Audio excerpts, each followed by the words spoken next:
one?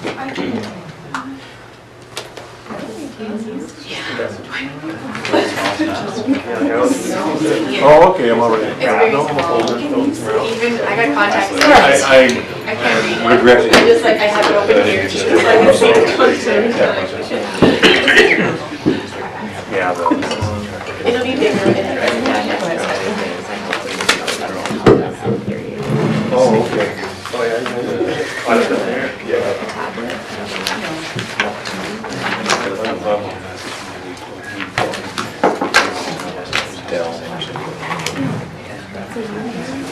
That's nice.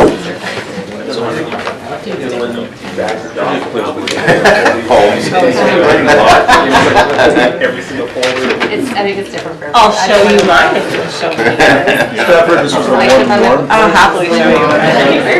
It's toasty.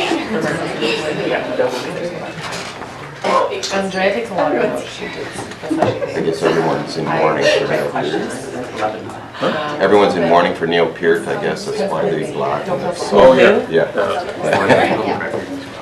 Yeah, so if you write some of them right there, but The drummer. I missed my opportunity to see I've advocated her questions in for 1980. I had taken it, and my grandfather passed away. So I had to turn it over to this guy who now works in the oil and gas industry. And didn't appreciate it. that should work, April. Well, I went, if you pull it slightly to the first left, one, like I was- grab it I was and fanatic. go to the left. okay. And Yeah, pull. like one of those super. Like the whole thing. Yeah. I work with a Yeah, guy. pull hard. Yeah, in high school I had a brush shirt for It's quite school stiff. day, like, Oh, really? Oh, Okay. yes. Oh, Yeah, oh, it that's was- what's bugging you. Okay. And so my first was the in 1981 Moving Pictures Tour, and that was my first Rush show, but I've seen many after. And then late 80s, early 90s, I kind of went into All right, okay, it's 10 o'clock. Okay. synthetics. Good morning, everybody. Welcome to the first meeting of the decade. I will call our District of Tofino regular council meeting to order for Tuesday, January 14th at 10 a.m. and acknowledge that we are conducting our business today on Tla-o-qui-aht territory. And also, starting in this meeting, we'll be notifying everybody at the beginning of the meeting that we do record our meetings and that this will be preserved for posterity on the District of Tofino's YouTube channel. So may I please, actually first I'd like to suggest a motion to amend the agenda to add item of correspondence from the Early Childhood Educators of BC West Coast Branch to item 10.3. That is my motion. Can I have a second? Thank you. Any questions about that? All right, all in favor? Thank you. None opposed? Okay, and if now we could have a motion to adopt the agenda as amended. Thank you. Moved and seconded. All in favor? Thank you. None opposed. Motion is carried. Okay, then we have the minutes from the regular council meeting that was held on December 10th for adoption. Move adoption. Moved and seconded. Any errors or omissions noted in the minutes? Okay, seeing none, all in favor? Thank you. None opposed? That is carried. There is no mayor's report. There are no delegations. And so we'll move right into the correspondence. The first item of correspondence we have is from Minister Selina Robinson from the Ministry of Municipal Affairs and Housing. It's a follow-up from our meeting in 2019 that we had with her at UBCM, and she notes a couple of the items that we talked about. Did anyone have any questions or comments from the letter? No? Okay. The second item we have is from the BC Achievement Community Foundation, the BC Achievement Foundation, pardon me, regarding their call for nominations for the BC Achievement Community Award, which is due on January 31st. In the past, the District of Tofino has been involved in nominations of several worthy Tofetians and been successful, which is really nice to see. So if anybody does have any ideas, then that's something that we actually would discuss in the in-camera closed session of the meeting where we actually talk about persons' names because it's kept confidential. But just to note, and for the public to note, that that's open. Any questions about that? No? Okay. Then the next is a series of letters that we received from Ucluelet secondary school students. These particular students live in Tofino or they live in Essaouista and Tyastanis. And Councillor McQuaid and I went down to Ellen Perkins' social studies grade 8 class in December and had a series of discussions with the kids. And as a follow-up from that, students actually wrote letters to council, and so those letters are here on our agenda, and I know they're really interested in seeing our response and our thoughts, so I thought we could take a few minutes to discuss what they had to say. So, Councillor Chalmers. I thought that it was a really interesting kind of take on a lot of the stuff we've had with conversations with adults in the area, and I think it'd be a good idea to invite them to the next open house that we have, and maybe even have like a kids corner sounds, maybe Youth like a corner? youth corner Right, thing yeah. with some of their responses that might help educate a lot of people in town about things that they might not think of that are important that they do that. I think it's a great idea. Thank you. Anyone else? Councillor Steer? Well, I just, discussing this with Yeah. my kids in grade 8, but he's not in, and Mr. Perkins is Right. but having those discussions and, reflecting often some of reflecting on what he hears me say at the dining room table and how that gets reflected back into maybe some of these letters that, that those discussions may have begun. It is often enlightening because sometimes we don't see through a lens that they may bring to the table that helps to clarify some of the things for me personally. And I think that's a great idea, Britt, our Councillor Chalmers, to bring forward at our next open house, and I totally support in whatever way I can on that. So, yeah, it was great. I quite enjoyed it. Good, thank you. Councillor Anderson, that's your hand. Yeah, I just was really glad to see how engaged they were, and I'm glad the council got out to see them. I'm also very impressed by the quality of their letters and the writing. I think they're very articulate and showing a lot of interest in council and civic activities. And I think I'm glad to see also that I think many of our strategic plan ideas line up with their ideas. So yeah, I'd like to see it happen more often. Great, thank you. Councillor Law? I loved reading the letters. I thought, as you all have said, the content was fantastic. The quality of the letters was great. Grade 8. I didn't realize they were grade 8s actually. Yeah. So I really appreciated reading the letters and hearing what they have to say, what they're interested in. Very pertinent, topical, relevant. Were we preparing or could we a response to the class itself, thanking the correspondence and that? Yeah, absolutely. And I think they would really appreciate that as well. In addition, I have been speaking to Ms. Perkins about her this semester, and she and I have had a very short discussion about our interest as members of council to attend up to 3 of their classes during the next semester and do a bit more work with the next batch of students that's going through just around local government and how it works in the perspective of an elected official, and she's really, really interested in that. So I will follow up with her and let you all know about that, because I think they would welcome as much participation from Tofino Council as we wished to do. They also, just so you know, they had Ucluelet, a meeting with Ucluelet Council, and their CAO I think was at that meeting as well. But so it isn't just Tofino that this is happening, but they really wanted to make sure that the children who live in Tofino and the kids who live in Ucluelet sort of felt as involved as possible. And we had a really interesting discussion with some of the Indigenous students in the class too about their involvement with their elected officials in their communities and how decisions are made. So it was a pretty cool discussion that way. So I will do 2 things. I will follow up with Ms. Perkins about getting an invitation to the youth if they wish to come to the open house. I think that's a really great idea. And if there's interest there, maybe we could work with our staff a little bit to set up a youth corner at the next budget open house. And yeah, okay. And then as well on the next sort of visits to the class. So yeah. Ethan's in the classes. Oh, Ethan, your son is in the classes. All right, pressure's on, Councillor Steer. Okay, that's great. Yeah, I really enjoyed the conversation we had with them. And I was particularly interested to see the feedback around the multi-use path and how many times the routes on the path got mentioned. I'm sure April read that with great interest too. So it's what it made me think about actually was how sometimes we think about the multi-use path, for example, as obviously gets busier and is used more the closer we get to town because there's a density of people here, and that's visitors as well as residents. But that if we really want to encourage and help youth feel included in everything we do, we might need to kind of rethink that a little bit. And if it's about addressing some of the worst sections that are a little bit farther away, on one hand, we might be quick to sort of dismiss that, to say, well, it's not close to town, for example, it's not going to benefit as many people, but we need to ask, who is it benefiting? And that benefiting the youth who are using it perhaps more frequently than some adults are is something that we really need to consider too. So I really appreciated their perspective. Okay. Thanks. That was great. Okay. All right, so the next item is the 2020 Federation of Canadian Municipalities Annual Conference and Trade Show. It takes place June 4th to 7th, 2020. And a person, the mayor or a councillor, member council from Tofino, doesn't typically attend this every year.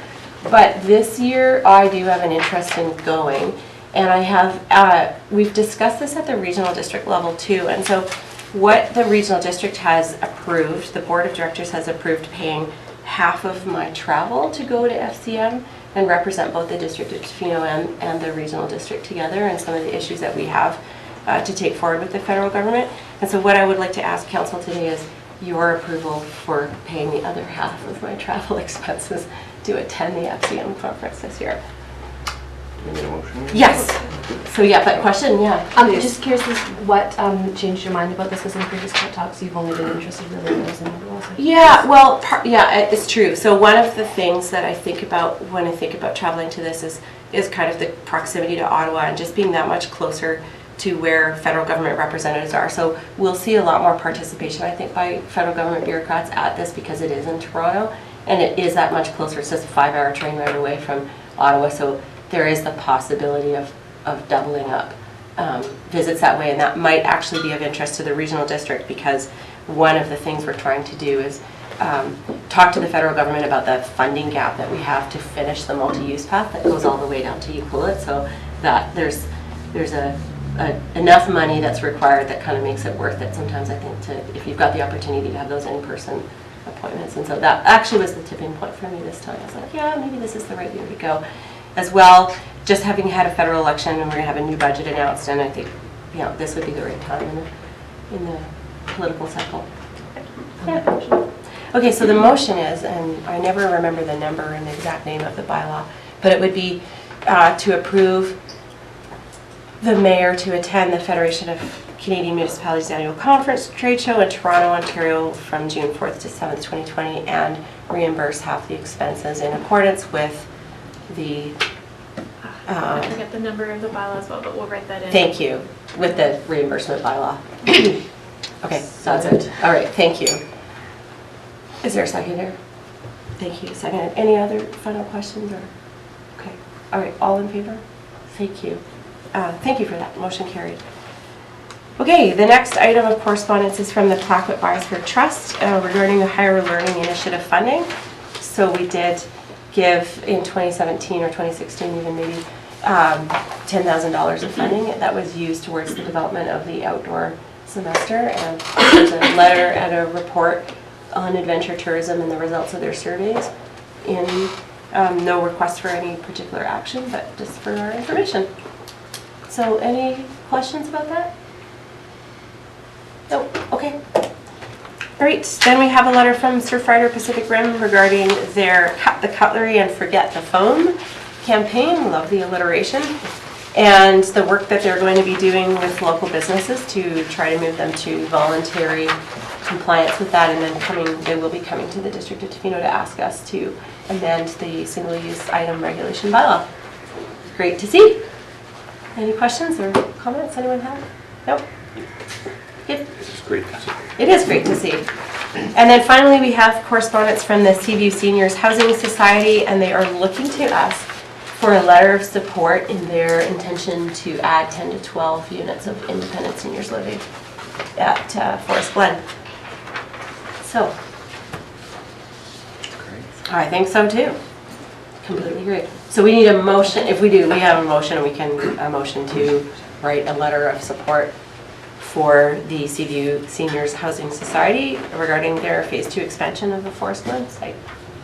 Would be the motion. I will move. Thank you. Moved to seconded. Any questions or comments from the letter? Okay, all in favor? Thank you. None opposed, motion carried. Okay, that's the correspondence. And then we'll move into our reports to council, and our first is the excuse me, 2020 to 2024 financial plan public consultation and the results from that.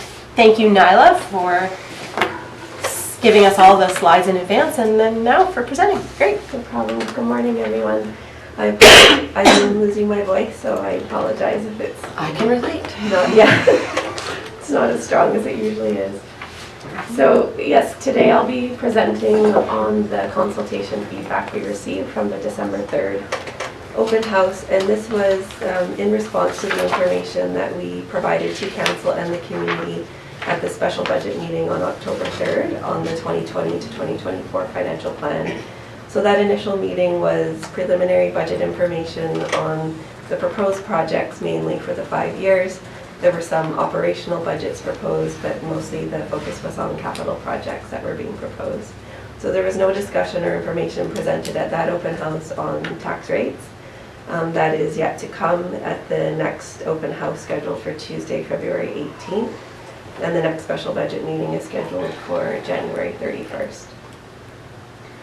So after the first special budget meeting, and prior to that, we placed information on the website and we requested feedback through 3 different channels. On the website, there was an online form available for general feedback. Closer to the open house, we prepared more pointed questions on the information being presented that was available on the website as well as in person at the open house. So feedback was received through those online forms at the open house, and then we also accepted it up to January 1st via online. And we have a designated email address, budget@tofino.ca.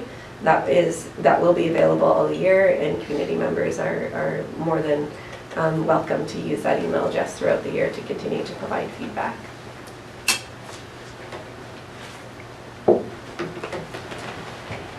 So I prepared this presentation by using the form that was prepared for the budget open house and used the categories where those questions were asked. So the first one is focused on budget communications, and we really wanted to receive a lot of feedback this year on what we were proposing for the communications plan that was presented at the December 3rd meeting, to find out how individuals heard about the meeting, how we can do better, and just improve upon it year after year. So the feedback came back with hearing about the open house through social media and online, email notice, word of mouth, which I thought was interesting because we haven't received that before, or noted that before, and then the Ratepayers Association. Seeing the Ratepayers Association on there, it made me think about communicating with other groups in the community in advance of the meeting, perhaps a resort association or the chamber, and trying to get the advance notice of when the next open house will be occurring.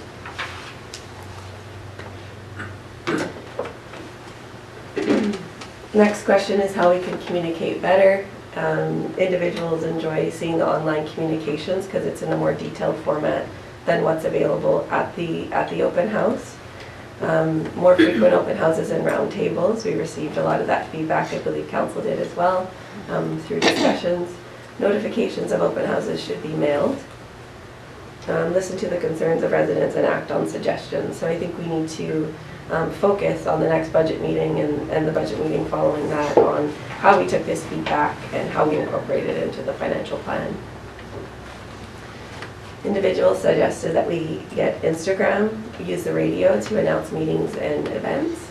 I'm not sure if we do that currently, but We don't have a regular spot on the radio, but we have a bit more of a relationship with CAM now. I think the mayor and other staff have been on the radio promoting recreation programs, promoting emergency preparedness, but we haven't done it for budget specifically. okay. Unless politicians, unless council members have gone on, I'm not aware. Continuation of newsletters with utility bills. We do have a utility bill going out in January, but we are not inserting anything in there. There is going to be some information on the new emergency notification system that's going to go in there. create summaries and concise information. Through my discussions at the open house, a lot of community members felt that the information was not detailed enough, or it was overwhelming because it was not detailed enough. So it was a preliminary budget presentation. I think that the special meetings provide that detailed overview of the budget and financial plan. So encouraging community members to attend that meeting, and then the open house would be really useful. It is difficult to make the information concise enough to present in that format with the 2-hour window that we have, and then be able to answer questions on the information. But we will be keeping that in mind and trying to figure out a better way to present the information in a more detailed way and informative way. Others suggested to continue or to use Westerly News. Last year, I believe we received some feedback that to not include it in the paper because no one is reading the paper. But this year, it suggested that we put it in the paper this time, so we may look at doing that as well. So for elections, how can we make voting easier and more accessible? There was contrasting feedback on this one. Some individuals felt as though we needed to make it more accessible. Others felt as though we should be spending the money elsewhere. Online voting was suggested to be a good idea. We need to improve our communications, and a point that was mentioned was to provide transportation, which I thought was an interesting idea.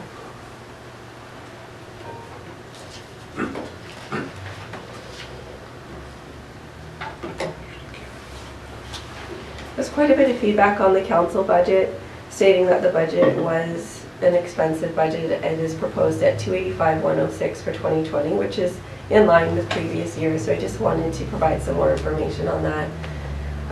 There's quite a bit of budget items in that council budget, and I think that wasn't entirely clear in the information presented. So we'll do a better job on presenting that at the next budget open house. That budget is fully funded by taxation. In 2019, just to put it in context, 9% of taxation, general taxation collected was allocated to the council budget. 45% of general taxation collected is allocated to public works and administration. So comparatively, the council budget is not an expensive service area. It is more or less in line with the other services that we do provide, or are slightly less. So in the service area, we have our arts and culture grants at $50,000. All the council expenses, strategic planning, insurance, any other expenses that go along that are included. Council indemnities for meetings and benefits, volunteer appreciation expense, and service awards for staff as well. Several comments in this area, the consultation suggested that we should eliminate council grants. However, I just want to point out, and I'll mention this later, in another area of the budget slides, it was suggested that we needed to put more money towards arts and culture, which is an area of the council grants at $25,000. So I think we need to provide more information on what we're doing for arts and culture, and maybe ask for more specific feedback on the granting program or on the arts and culture programming that we're providing.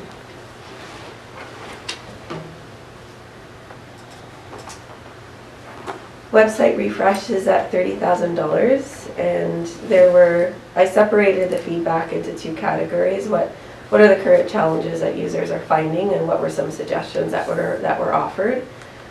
So the users would like a more user-friendly website and make the contacts easier to find, and also make it mobile-friendly, and reduce the use of acronyms, which I'm fully supportive of.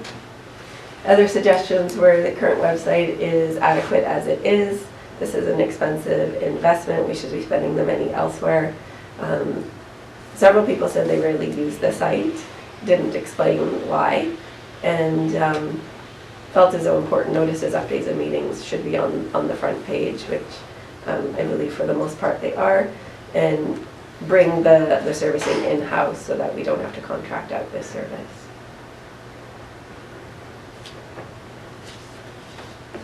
And similar to some previous feedback received under this section, several comments were provided or were submitted stating that the website was a really good way to communicate on the budget, because you're able to put a lot of information up there, detailed information. It's very transparent and open, and so to continue to do that.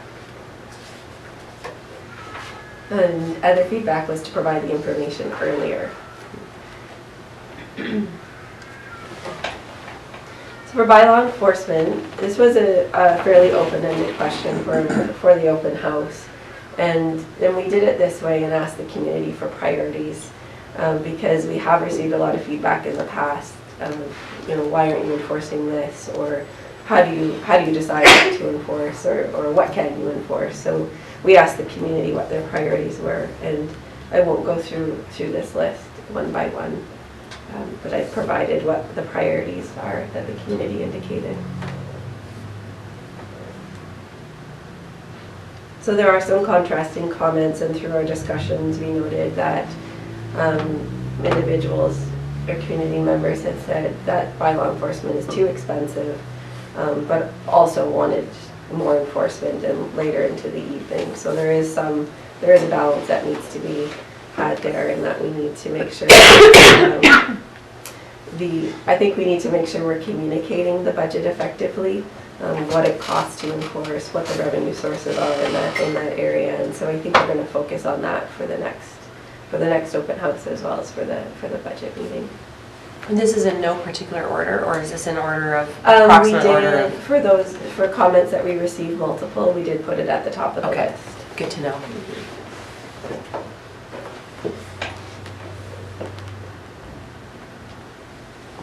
These are some general comments and suggestions related to bylaw enforcement, providing an off-leash area. There's overcapacity issues at venues, addressing the noise after 10, protecting trees, car idling, and repeal unenforceable bylaws.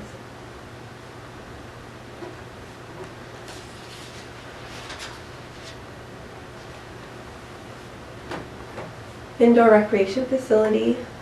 So what was asked of the community is, if the grant is denied for this project, what do you think the next step should be?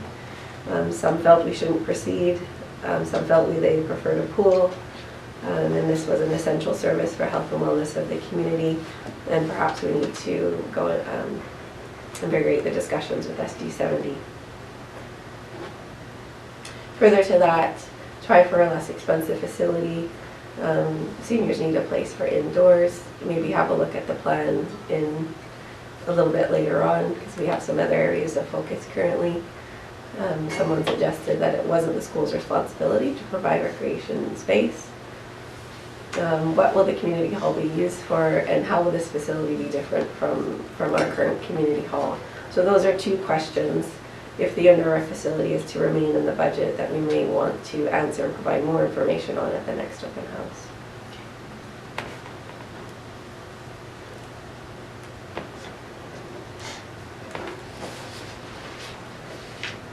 Seasonal shuttle, we did ask a question about ridership at the open house. Having thought about that a little bit more, I think that it's probably more appropriate to provide actual ridership stats, which the manager of public spaces, cultural and visitor initiatives will have available. So general feedback though, how community members felt about the service, felt it was very convenient and liked the frequency. It reduced parking frustrations, and some suggested they didn't like it and felt it was a waste of money. How could the service be improved? We should be charging users, use electric buses, have it year-round, extend the service further out. Some felt the service was unreliable for locals to meet their working hours. Run the service later, and maintenance of vehicle and reduce idling times at stops. No, I'm just Yes. curious. When in the presentation, I can't remember how the shuttle was funded, the allocation of funds. Was that in the information that was presented at the open house? I believe we indicated the funding sources. Okay. Yes. And what we realized is we listed the funding sources in order of proportion, but we didn't indicate the proportions. We're doing that for this next round. So the majority of funding is RMI, and I think that we need to communicate that better.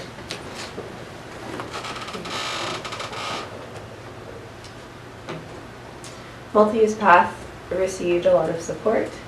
In terms of priority, community members felt we should prioritize the Tree Frog Lane area. Here, here.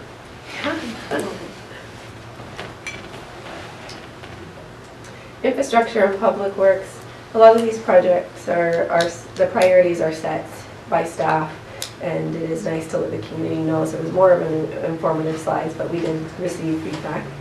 In terms of road paving priorities, community members felt we should not be opening West Gibson and paving. Just want to note that that project will be partially funded by taxation at $43,500. Staff is having a closer look at that. There isn't enough money in reserve funds to pay for it fully out of reserves, so staff is having a closer look at that, and we'll have some considerations for council at the January meeting. Mackenzie Beach Road was noted as a high priority, however others felt as though Mackenzie Beach Road and Gibson Street were wants and not needs at this time. Water and capital improvement projects were listed.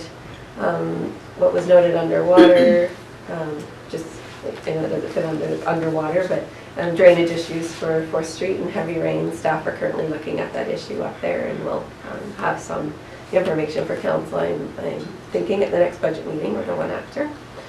Sewer capital improvements, there were several comments and questions about what the operating costs of the plant will be. We're not at a place where we can provide more information than we have been providing. We likely won't see too much more detailed information at the next budget meeting, but we'll do the best we can with providing more information on that. And someone asked if some funding for the wastewater treatment plant could come from hotels to help offset high costs. Certainly the hotels will be paying, it will be contributing through property taxation as well as utility billing, property taxation for borrowing, and because assessment values and the tax rates are higher, they will be contributing significantly to the wastewater treatment plant, operationally and capital. And there was a request for a breakdown of local resident usage versus visitor usage, and I don't have that, and I'm not sure at what point or when we will have that, but as information becomes available, I'm certain it will be provided.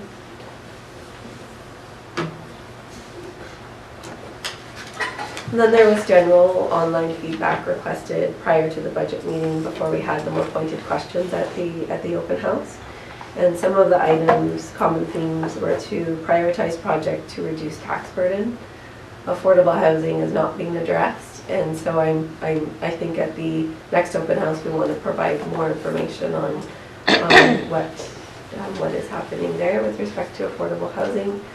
And would like to see some projects focus on street guttering and ditch cleaning. So operationally, we have a lot going on, just service standards we need to meet, and we don't necessarily focus on that when we present at the information at the open house. Perhaps we need to provide more information in that regard, and so we'll have a look at how we can do that. Most projects are wants, not needs. I would like the community or the district to consider environmental impact of projects, and a lot of requests to reduce taxes as much as possible. And there's that comment regarding culture, and so we're gonna work on providing more information on that at the next open house. And a lot of comments regarding taxation and the rising levels of taxation becoming unsustainable and unaffordable.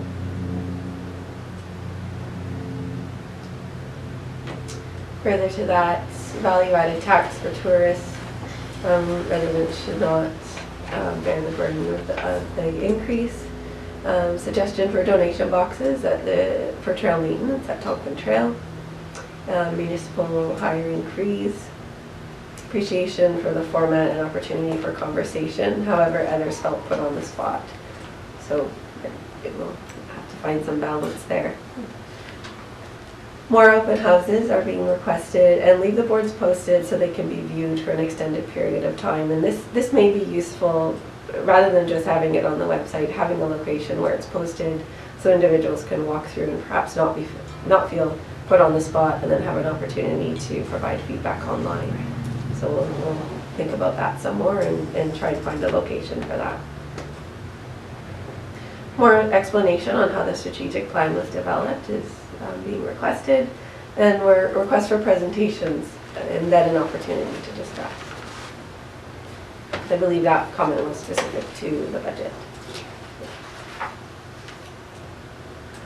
And then we asked a general question on proposed topics for future town hall meetings. These were the suggestions, community focus, and ideas to minimize the proposed tax increases. And I think that would mean more of a discussion with the community and brainstorming. Controlling and reducing expenditures and alternative sources of revenue. Street maintenance and bylaw enforcement, climate and environment, cost of management and consultancy fees, emergency planning, transportation, and long-term goals. Some of these items I am noting and will be providing more information on, such as the suggestion of cost of management and consultancy fees. I think we can communicate better on what we actually pay for those types of items and why, and what we achieve by doing that. So I believe that completes the presentation. I just wanted to remind the community again and council again that there's an open house on February 18th. It'll be from 4:30 to 6:30 this time. We are planning to have a similar format to last time. And this consultation session will follow a very detailed presentation of the budget on January 31st. Okay, thank you very much, Nyla. That was really helpful. Does anybody have any questions or comments or reflections at this point? Councillor Anderson? Just two things I noticed. One is that I heard at the session, I heard a lot about the regional transport, but that didn't come up in today's presentation. I guess that's because mostly that was heard at the regional district desk, I guess there. And I don't know how to include that in this, but it's sort of noticeable by its absence. And then the other thing was, when we're provided just sort of a list of comments, I don't know quite how to rank them, like how many times each comment came up, or sort of ranking priority areas, like should we be shifting more money from whatever Parks and Rec into Public Works, or that kind of thing. So I don't know how to get that sort of feedback. I get some sense of priorities inside of areas, but not sort of that larger picture. So if there's any way of getting that kind of feedback or encouraging it in the future, that would be something I'd like to see added to the thought that goes into the next budget public presentation. Okay. Just in response to your first comment, perhaps I missed getting in touch with the ACRD and getting a better idea of what that feedback was, and probably shouldn't have made the assumption that will go back to their budget process. And I think that would be useful information, and I could follow up with the ACRD and see what type of comments were received and summarize that and get that back to council. With the second comment, it was really difficult to rank the comments, and we didn't look at the feedback in that way, because we felt that all of the feedback was equal and valuable, and wasn't necessarily sure on how council would consider the feedback in decision making.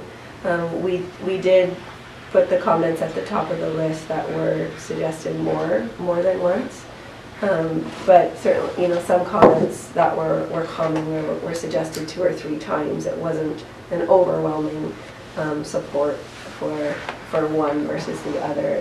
It was fairly even and equal, and that's how we generally looked at the feedback. Okay. Do you have a sense of how many people came out to it? I couldn't get it. It was about 70. Okay. Yeah, that's what we're guessing.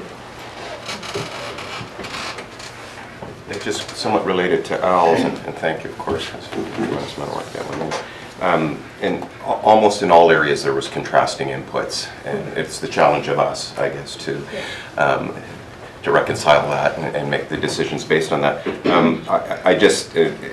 You answered most of it, what I was asking, but was there any area at all where you found a more universal input on any one specific issue? Most of them would look like almost 180 degrees on almost all, but was there any one area that stood out to you in terms of the feedback?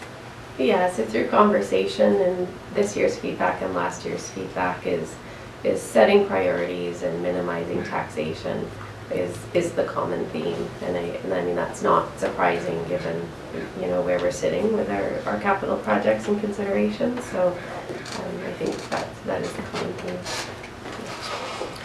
I just want to add, it's the common theme of the people who came. So I think it's really important to remember that this is a very important subset of our population that came to the open house and provided feedback, but my mind expands beyond that to kind of on behalf of all residents of Tofino. So. And that's the challenge, is trying to get those other inputs into. It is, isn't Yeah, it? yeah. Yeah, it sure is. Just one question on, just a technical question. Under the sewer and water treatment, there was a input about, yeah, I can go back there actually. Can some funding for wastewater treatment come from hotels to help offset costs? And you have a bullet under there, the hotels will be contributing. Is that bullet, was that a somebody answering? No, I provided that. Oh, you provided Yeah. it? Yeah, sometimes I'll provide additional information Okay. similar to I did on the council budget side to answer some of the questions where I feel it's appropriate to provide more information and where I can. So yeah, I just wanted to note that certainly the hotels will be contributing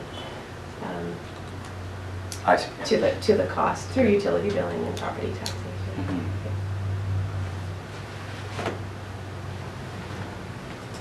Mhm. Okay. All right. Thanks very much, Nyla. Yeah, you're welcome. Really helpful. Lots of thinking to do. Okay. Our next item is the housing agreement bylaw for the Mayor's Vista Inn and the one-year temporary use permit for staff accommodation in trailers. Hello, Peter. Thank you. Good morning, Mayor and Council. Very pleased to be with you on this lovely day for my first presentation in a decade. Yes. So for consideration this morning, we have the first 3 readings of a housing agreement bylaw. This housing agreement bylaw is related to a temporary use permit that was approved last May, or sorry, authorized, I should say, last May by council. So a bit of a background, I believe the actual report or the temporary use permit was attached as an appendix to this particular report, but by way of background, this temporary use permit is basically for long-term staff camping, 8 units, RV units on the Mears Vista property, which is 760 and 770 Campbell Street. It was approved by council, sorry, I should say authorized, approved, essentially the same thing, but we haven't actually officially issued a temporary use permit. There's an important distinction on May 14th. A little bit further background, just because it's been a while since we've talked about this, the original application actually came in 2017. It was in response to some bylaw complaints related to camping on the property. Since that time, since those complaints came in and since we've received the application in 2017, we actually haven't received any further bylaw complaints that have been officially registered by the planning department. So after that TUP was authorized on May 14th, the next step would be to start the housing agreement bylaw process.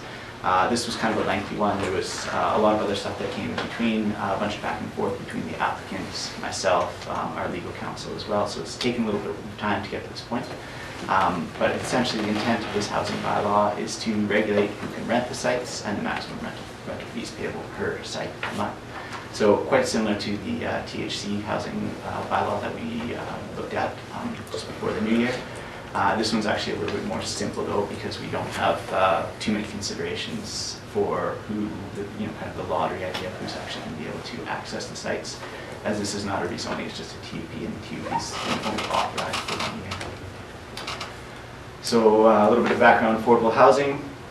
The purpose of the TUP is basically to provide affordable or attainable housing for residents of Tofino, for those who are working in Tofino. That was kind of the main reason I believe staff and council were in support of the TUP. Within the 2015 affordable housing needs assessments, rental accommodation was probably the category that was identified as greatest of need here in the district. And the housing bylaw that we're proposing will establish the maximum monthly rent for each site is $600. Yearly increases will be permitted based on the consumer price index change. However, the TUP is only for 1 year, and so should council decide to not grant the TUP again, basically that would be very simple, but it is contained within the housing agreement. So some of the highlights of the agreement, main kind of purpose of the agreement is basically to identify a qualified tenant. So it's somebody who is currently employed by a business within Tofino that holds a valid business license.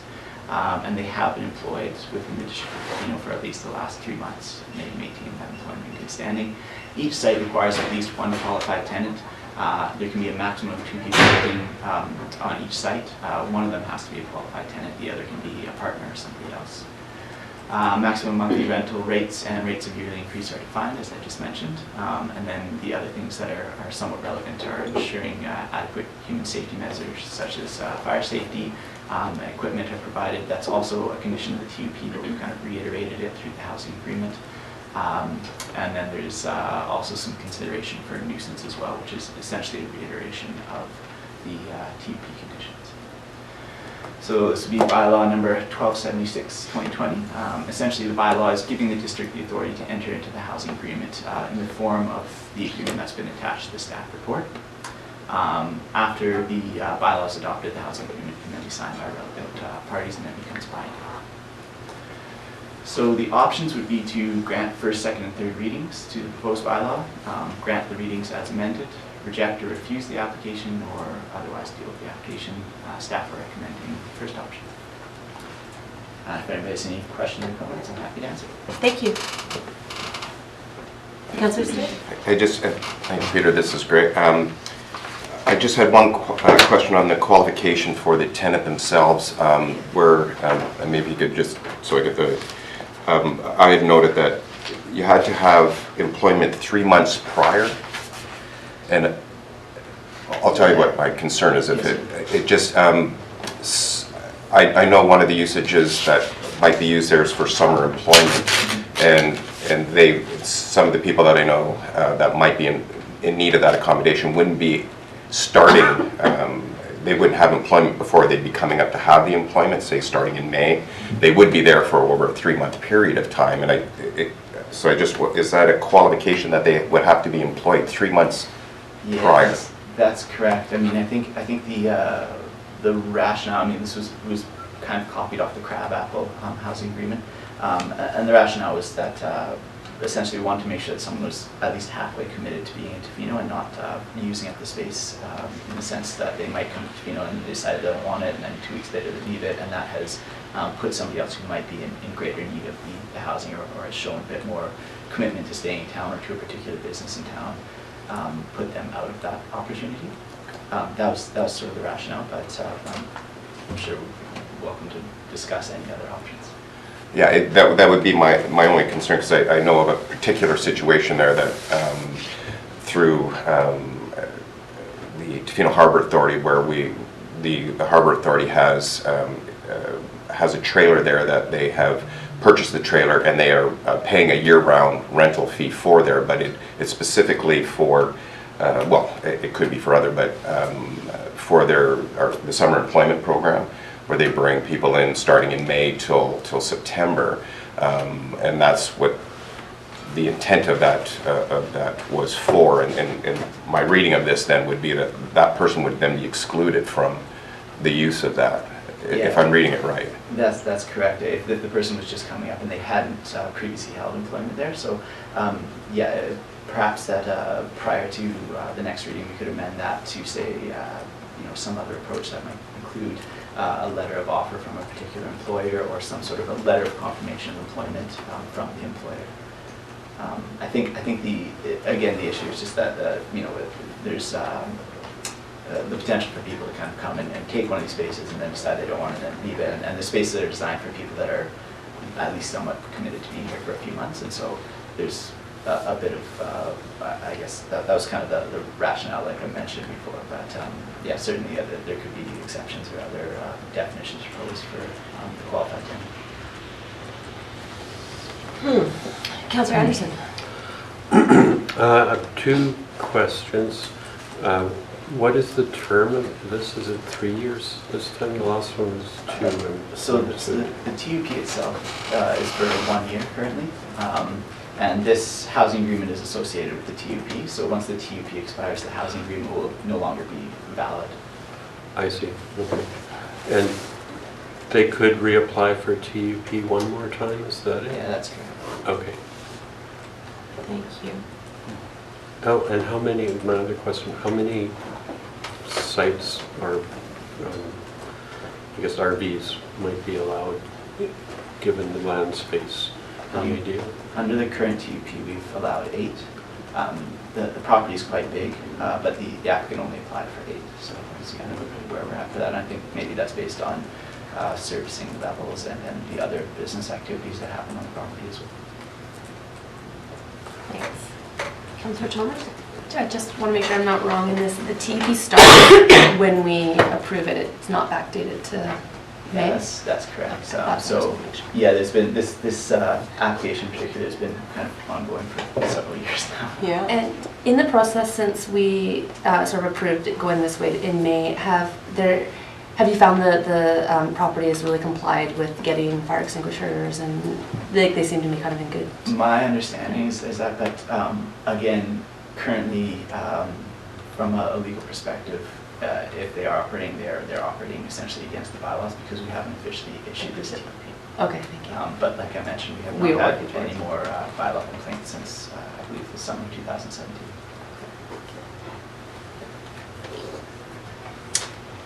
Any questions, Councillor?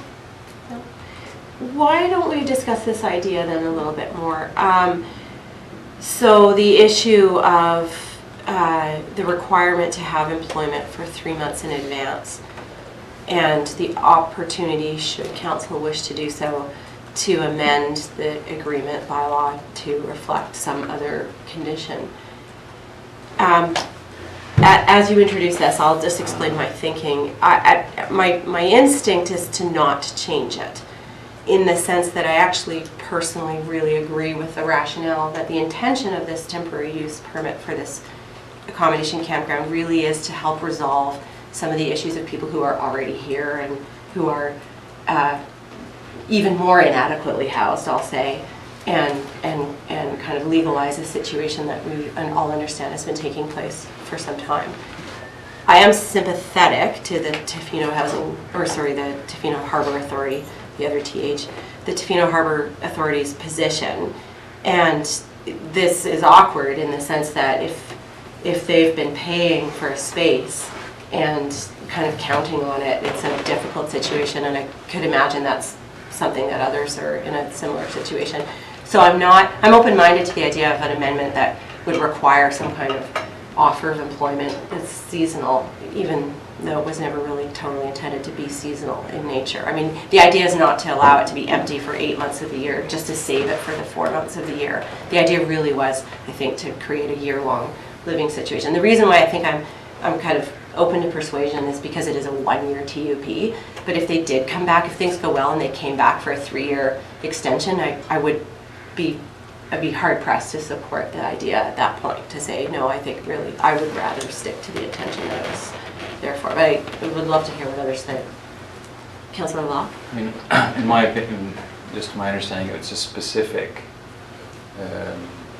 variance you're looking for, like a local organization that is renting the spot wants to use it for, their own summer student employment. So it's not quite the same as, renting out, like changing the whole document necessarily. Would you? I mean, is there a way to? What I'm saying is, there a way to do it that you could allow? It's almost like a sublet, by, Yeah, certainly. I'm sure we could include language in there that tries to, I guess, accommodate the things that we're discussing right now. So maybe leaving, kind of the 3 or more consecutive months part in there, but then including, sort of a sub-clause or something like that that allows particular organizations, or if there's a letter of employment from somebody who is committed to stay for the summer months, or for 3 or 4 months, or something along those lines, perhaps we could include language like that to accommodate those situations. Okay. Councillor Chalmers? I wouldn't even mind making the language a bit more stronger, that not just a letter of employment, but a reference from the employer. Because most employees get a letter of employment, but if the employer is saying, this is somebody that we're looking to keep longer term, like, it just kind of makes it a bit more strength, as opposed to just the revolving door of employees in this way, maybe?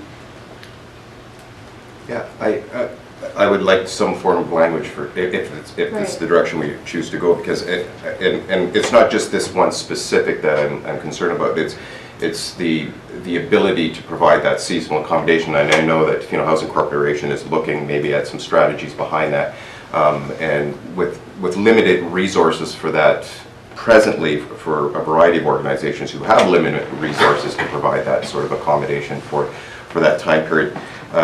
This seemed like a good fit for that kind of accommodation provision, and this was, in this case specifically, this organization was looking at a variety of options, and they are very limited, this particular organization, but I could think of other small employers who may not have the fiscal resources to be able to do that, where this was a very good fit for that, to provide that, as we all know, a serious shortage of that commodity.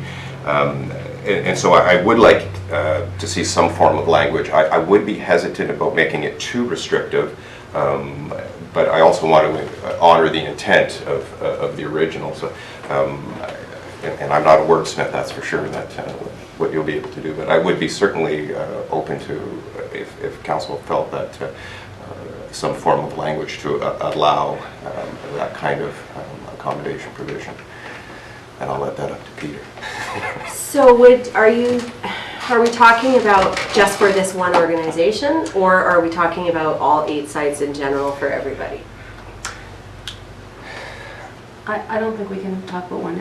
I don't think it's fair to talk about one organization giving them but I agree. I see your point, and I see Councillor Steer's point, and I think for me, looking at some of the struggles that the smaller businesses have when they're trying to find a more senior manager or somebody they're looking to sign a year contract or something like that, they're trying to recruit somebody versus somebody that's coming to work, you know, in housekeeping for a few months in the summer. Like, I think that's what we're trying to capture. So if there's a way to say, you know, if an employer's like, this is somebody that we have signed a contract with for a full year, you know, it's something a little bit more than just capturing that seasonal worker. That might be the balance that we're looking at, I'm not sure. Yeah, then we're getting into sort of trading off different kinds of employment, and who are we to judge that? But I think that I was happy with the way it was written.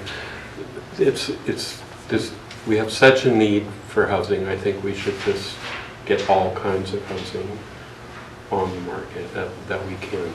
I'm not sure if you're going to attract a manager or a higher quality employment situation with an RV site, you know. So this is sort of providing that level, and we're going to have to work on all kinds of things to get to such details as we might be getting into. So we can't solve everything with this one, and it's only 8 spaces, and they'll fill up really fast, I'm sure, if they're not maybe even already full. So I'm kind of happy to go with the way it is and not get down into the details of it too much. okay, thanks. Let me ask this procedurally. The bylaw requires 4 readings, and we can amend at any point. But those 4 readings have to take place over 2 meetings. Does it have to be the 4th reading independent on its own meeting? The adoption needs to be, okay. We're also not, I mean, it's January, so we're not in a terrible rush. I'm a little bit hesitant to pass 3 readings and then go into a sort of let's explore an amendment option. I mean, I would rather pass first reading, I think, and then maybe see if council wishes to ask our staff to explore some options for amendments and bring those forward. I'm looking at Bob maybe for some comment too. Yeah, I'm not sure, having heard all of the discussion, that I'm very clear as to what the wishes of council are. So I think it would be difficult at this point for staff to go and draft something that would absolutely nail it for the next council. Right. So perhaps at this point what we could do is, if council wants to give the bylaw 1 reading, and we can bring back a couple of options at the next meeting, or bring back what we think would satisfy what we've heard, and then maybe a couple of other options as well, so that we can get it as far as third reading and then adoption at a subsequent meeting. I think the heart of the matter is whether a spot can be used just for the summer season versus will it be used year-round. And again, I do think the fact that this is a one-year temporary use permit actually is important, and it's germane to the current conversation because there's not a lot of certainty regardless. Like even if you did, you lived there for 1 year, you have no certainty past that year anyhow. So again, this is why I'm more open-minded than I think I would be if it was a 3-year permit to the idea that you're proposing, Councillor Steer. But Councillor Law, did you have your hand up? I was just thinking that I can see your point, Mayor. I was wondering if it was known there was 8 spots that an organization or a business could, rent and reserve and fill up in the summer with 2 employees. It would be pretty hard, for that not to happen. Mm-hmm. So I see it. I just see that. So it would be difficult.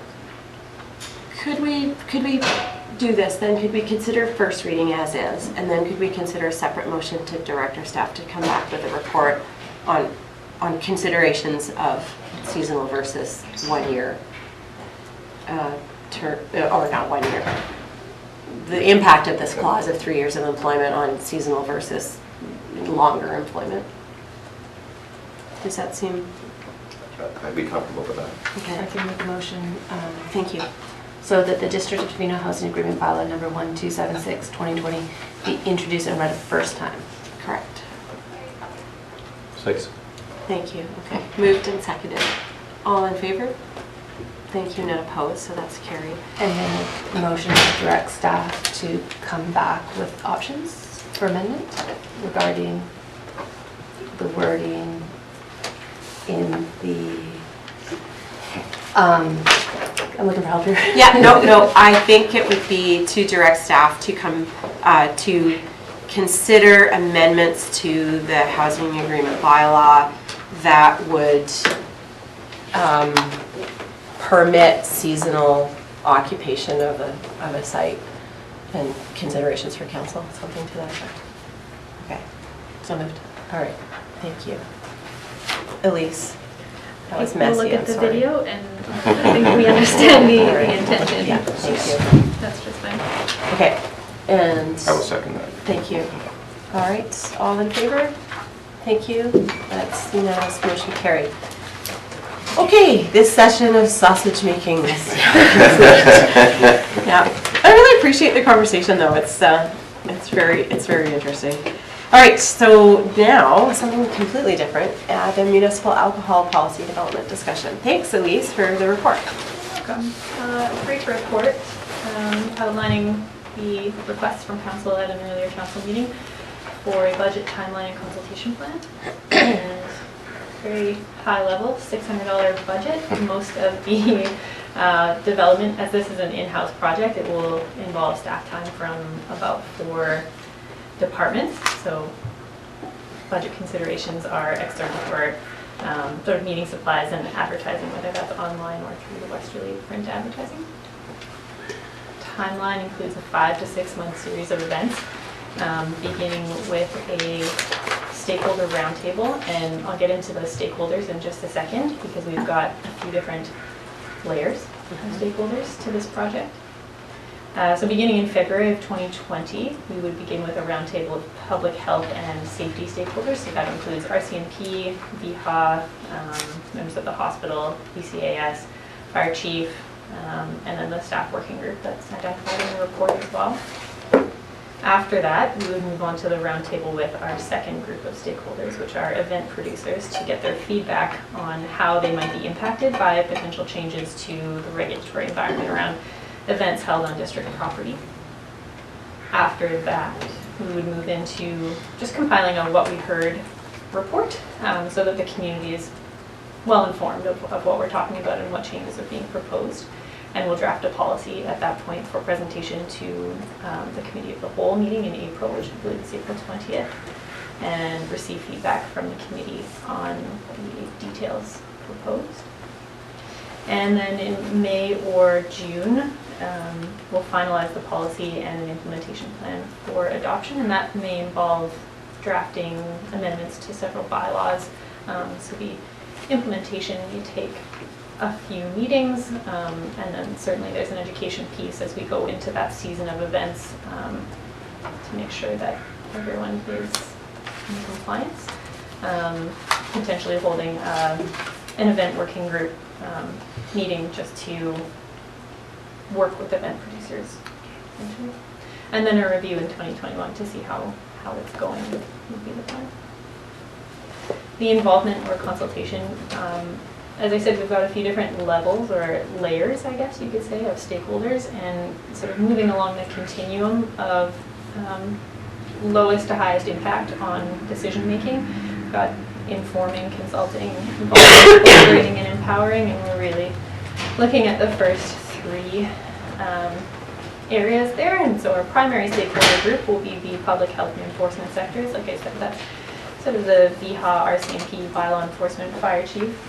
And they will be involved in the policy development from the very beginning, sort of asking, as we are focusing this policy on safety and public health, they are our experts in that area to sort of develop some language around what would work best.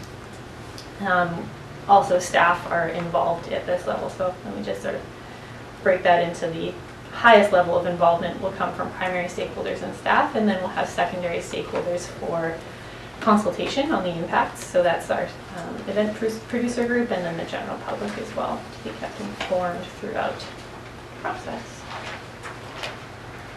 And that's all I have. Okay, thanks very much. Yeah. Anyone?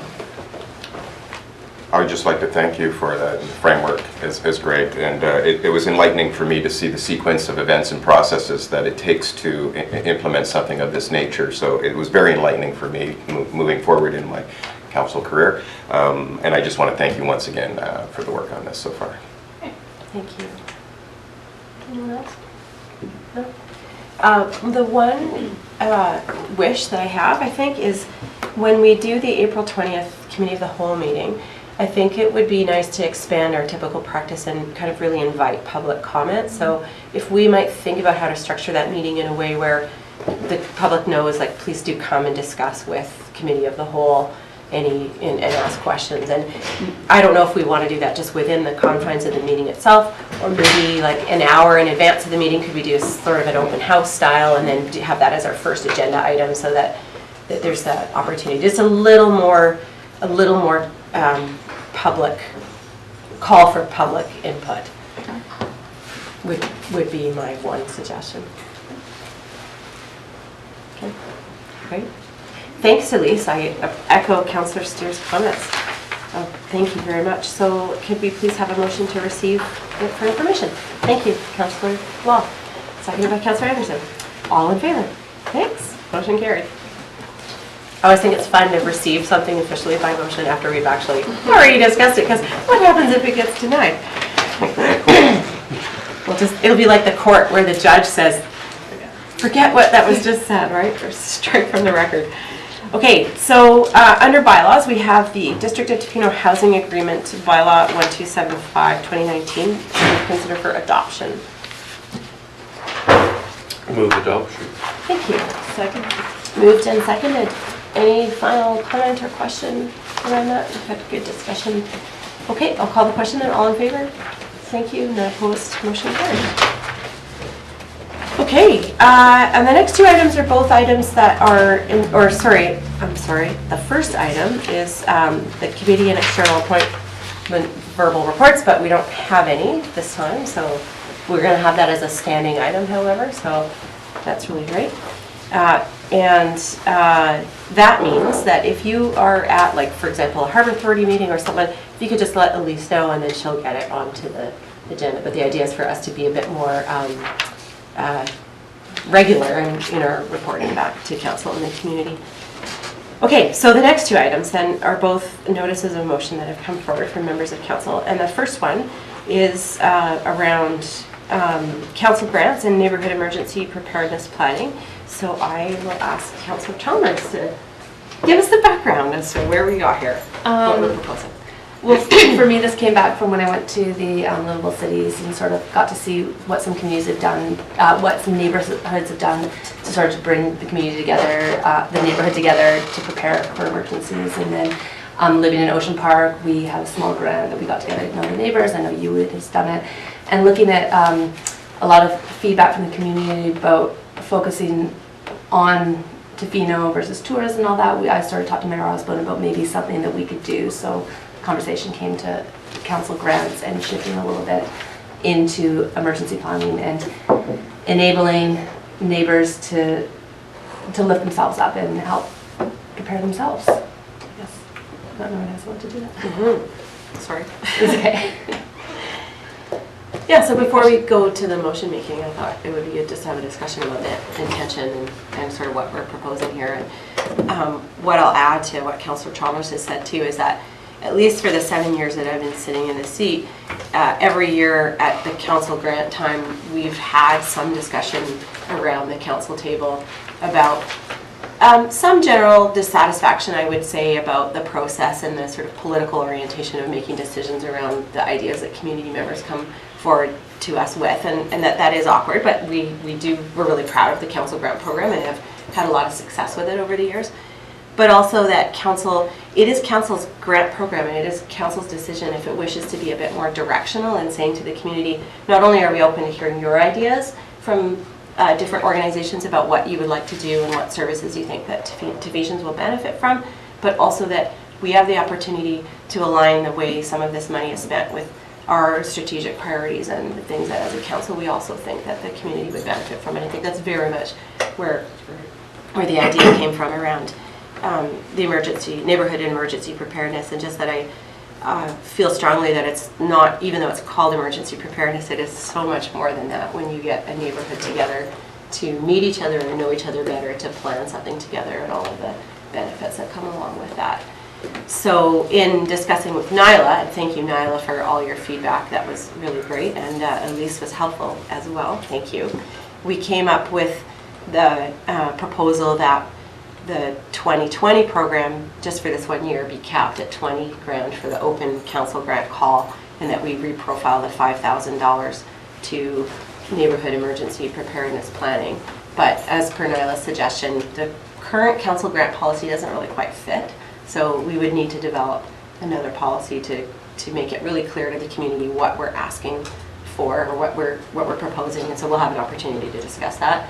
And I would suggest that it would be something that would kind of happen this fall. So it's not, even though council grants happen quite soon, this part wouldn't happen until fall. So we have the time to look at what other communities have done and develop it and get some advice from staff people at Keith, for example. Yeah. And then on top of that, just to say another issue that we've had in the past is that even though the council grant policy is quite clear that there's a guideline of up to 10% of the amount available, or a cap of $2,000 in the past when we had a $20,000 program. We thought maybe we should make it very clear this year that it's capped at $2,000 and that we'll consider one application per organization. So in the past we've had multiple applications come forward from organizations, and then we have this conversation, is that fair? Well, it's not against the rules, it doesn't say you can't do that, so I thought maybe take that for a test drive this year as well. So invite any questions or feedback that you might have.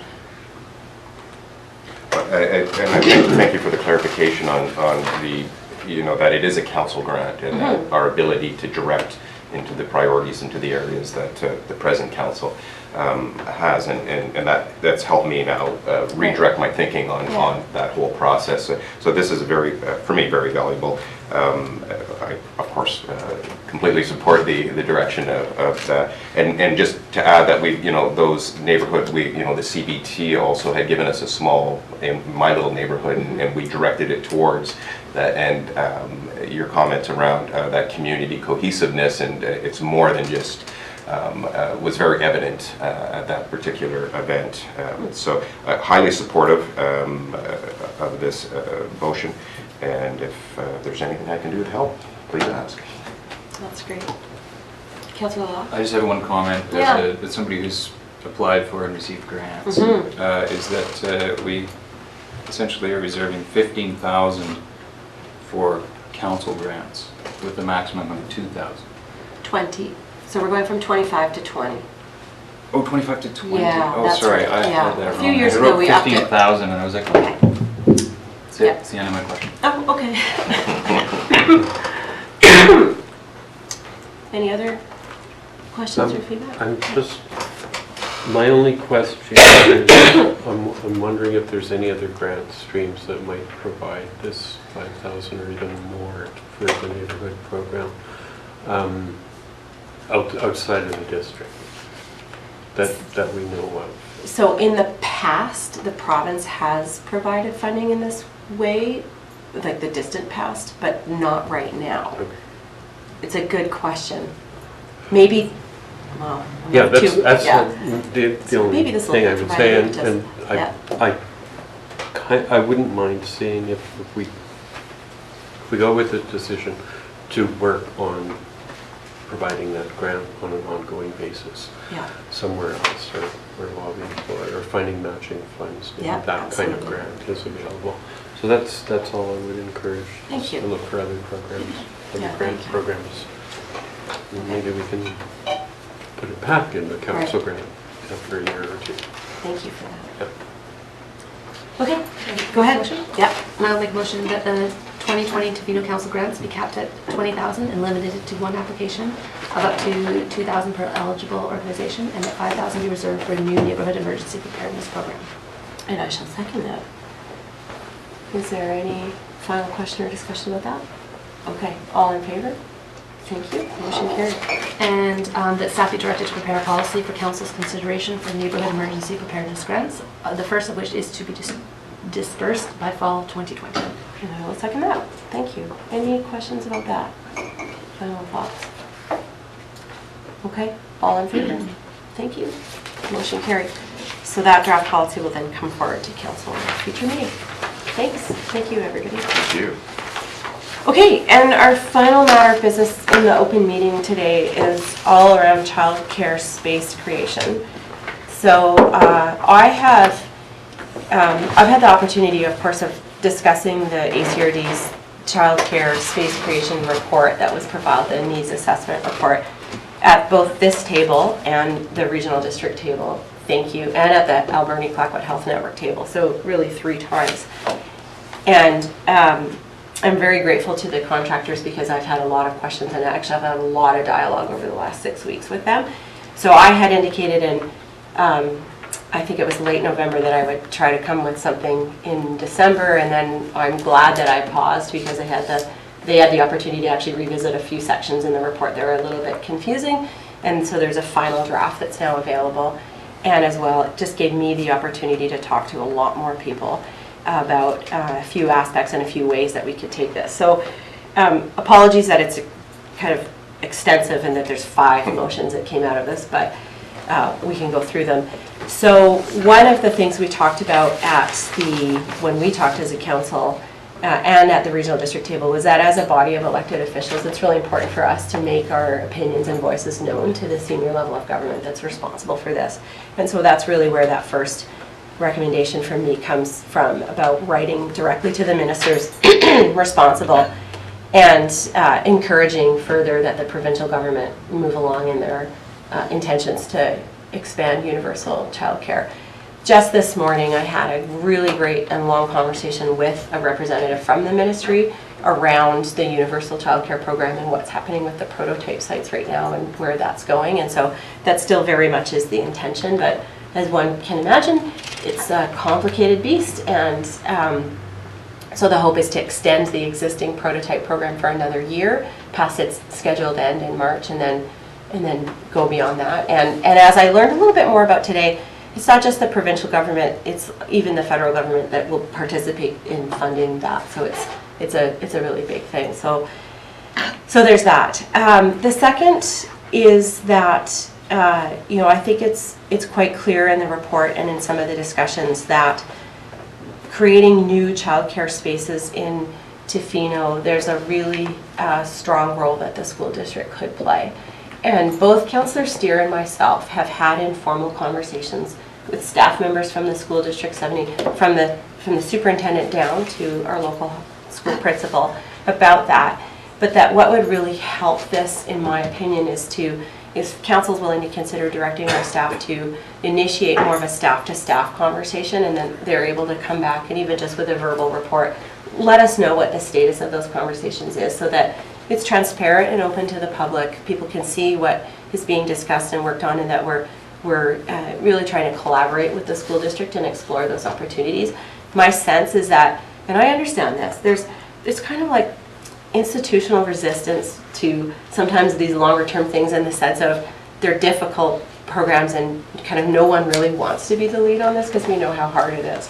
So I guess what I'm doing is trying to say, let's kind of get that out in the open and really talk about it. And we might learn something from it, again, that we take back to the province. And referring back to the phone conversation I had today, I think that that kind of feedback is really important for the province to hear about what the on-the-ground challenges are for a local government that has a set of core priorities it really wants to focus on. Childcare is obviously very important to the community, but it is one more thing for a local government to consider about. And maybe the school district feels the same way, and maybe Island Health feels the same way. And so the province has to, I think, examine its thoughts around what is it just going to be a body of government that provides funding to other institutions to create spaces, or is it going to get into the space creation game itself, like it does with schools? They don't put out funding calls for people to build public schools. Then the idea of not only creating new spaces or renovating existing buildings or houses into spaces, but the idea of enabling others to do it themselves. And this is where, looking at our zoning bylaw, I see that there are some inconsistencies between our zoning bylaw from 1997 and the Community Care and Assisted Living Act and the Child Care Licensing Regulation and the way that child care is described. So I've had an initial conversation with Erin around that and about the idea of some small amendments that would just add, give some more consistency through the definitions. And then lastly about that, there are a lot of other municipalities that have included commercial group daycare or commercial daycare, whether private or operated by a nonprofit operator, in certain zones, which prevents or means that they don't have to go through a rezoning process. Now, I've had two experiences myself as the mayor with people who were very interested in opening daycares in Tofino, but the rezoning process was part of their decision not to go forward. And so what I'm asking, I would ask our council to ask staff is to put some thought into that, and do we want to actually add childcare, commercial childcare into some of the existing zoning so that if somebody wanted to do that it's just one less barrier they have to contend with. And I would really look forward to our staff's wisdom on that, because I'm sure there's things that I haven't even thought about and need to think about. So that's why it's just preparing a report on options. And then lastly, the consistent message that I get when I talk to other jurisdictions and other providers is that we need to put a more concerted effort into having a focused conversation on childcare in the region. And so this is where the idea of some kind of task force or committee that not only is there the CFRC, the Coastal Families Resource Coalition, there's also the Early Childhood Educators of BC West Coast chapter, and that was the amendment we made to our agenda today to add their letter of support onto this subject, so we could pull that in there. And that I've just told consistently that there's a need to do that. I don't think it's the District of Tofino's responsibility to be the lead of that, especially if it's a sort of a sub-regional thing that includes Ucluelet and the First Nations and Area C, for example. And so even in the report from the ACRD itself, the consultants who wrote the report, they suggest that the Alberni-Clackett Health Network could be the logical convener of such a thing. So I'm saying let's add our voice to that and write back to the regional district and ask them to consider creating such and add a little bit of staff resources or contractor resources to that. So I've already told them that it's coming potentially if council approves the motion today. So I'll stop talking there and invite any questions or thoughts that you have before turning your mind to the motions. Thanks, I'll probably work on that. Oh, you're welcome. Very welcome.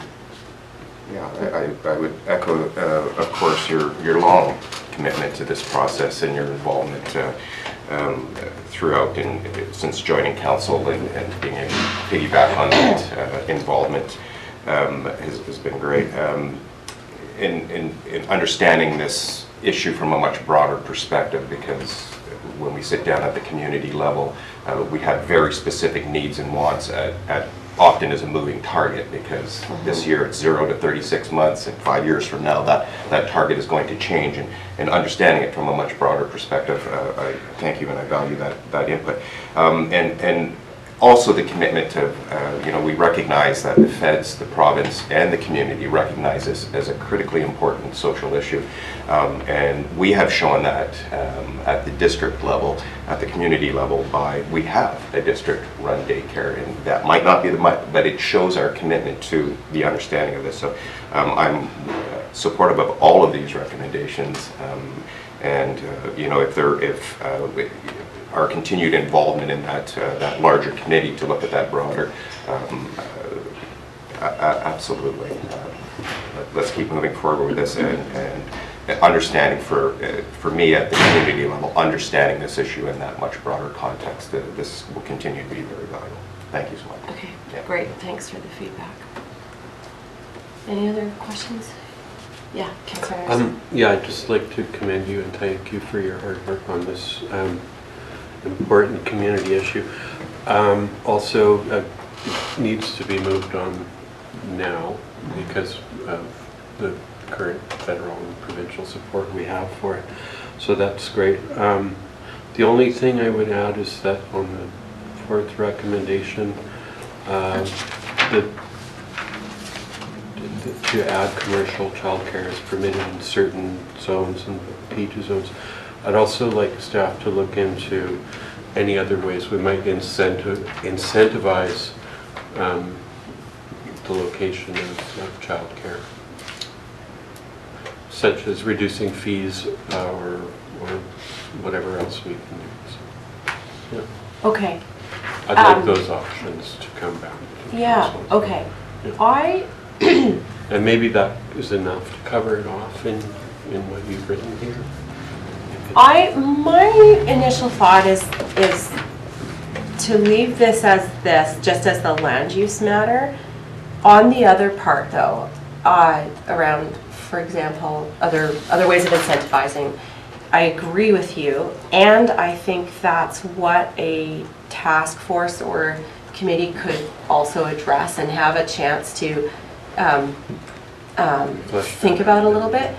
The other thing that I'm just remembering too is that this morning when I was speaking with the staff person from the ministry, she suggested that there is still funding left in the UBCM Child Care Space Creation Action Plan side of things, and that could be used to provide some support. We could apply for that to provide some support to actually look into some of those that very issue. So if you are okay with this, what I would say is let's hold off for now.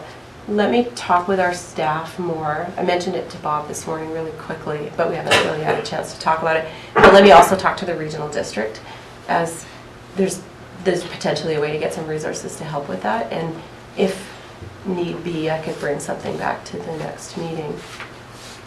Okay. But at this point, I'm a little bit I'm just kind of balancing the sort of staff workload and being a Put little a lot of bit. work into it. I'm trying to like keep Bob down in his seat. So. Okay, I'll leave it at that. Okay. Yeah, but it is not a missed My thought. support for it isn't contingent on Yeah. that, but I thought Yeah, thank you. Councillor Thomas, do you want me to make motions? Oh, I'll make them and then you can second them if you're like. Okay, were there any other questions? Okay, I will make some motions then. All right, so my first then is that Tofino Council write the Minister of Children and Families and the Minister of State for Childcare to provide a brief summary of findings for the West Coast from the ACRD's 2019 Childcare Needs Assessment and request that the provincial government expedite the implementation of universal childcare. Second. Thank you. Any final discussion on that?